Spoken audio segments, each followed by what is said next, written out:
अस्सलाम वालेकुम स्टूडेंट्स। चलिए आज के सबक में हम फैक्टराइजेशन को समझते हैं और देखते हैं कि ये उस डिस्ट्रीब्यूटिव लॉ से कैसे जुड़ा है जिसके बारे में आप पहले से जानते हैं।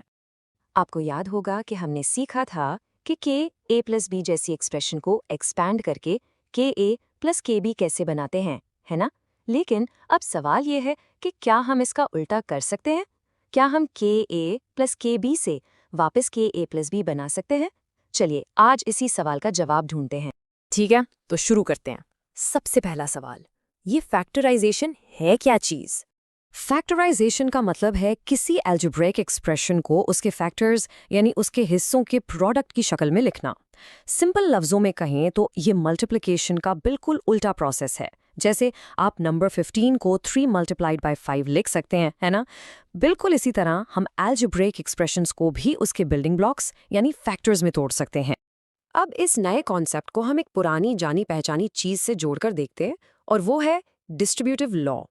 आप देखेंगे जैसे ही आप ये कनेक्शन समझ जाएंगे ना, फैक्टराइजेशन आपके लिए बहुत आसान हो जाएगी।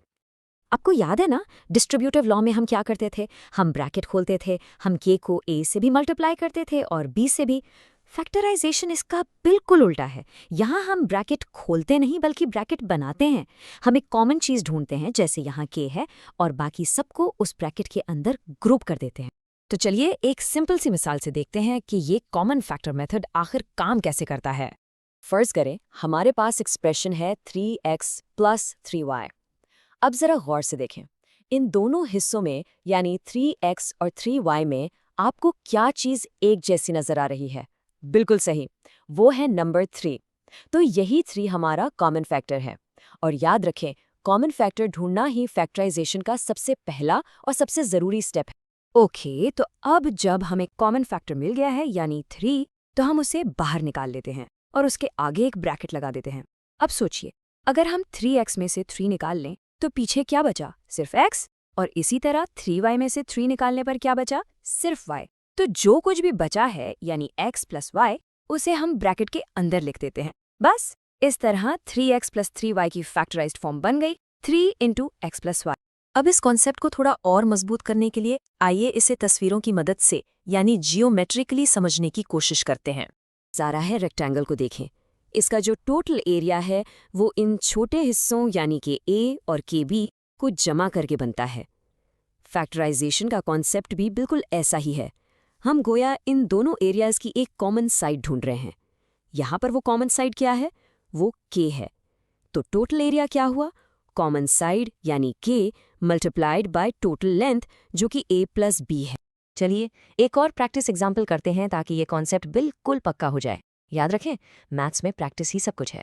ओके, हमारी अगली मिसाल है 5a प्लस 5b।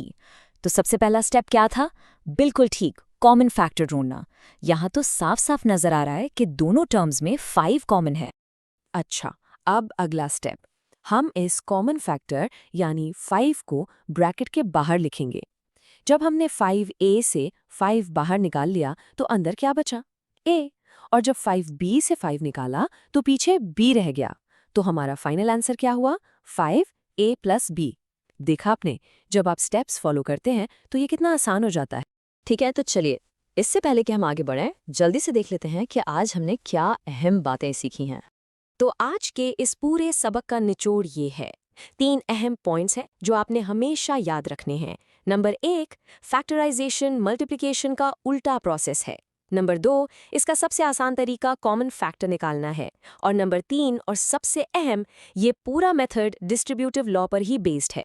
और इसी कॉन्सेप्ट को बुनियाद बनाकर हम अपने अगले एक्सप्लेनर में एक कदम आगे जाएंगे और फैक्टराइजेशन बाय ग्रुपिंग की टेक्निक सीखेंगे, तो उसे मिस मत कीजिएगा। शुक्रिया।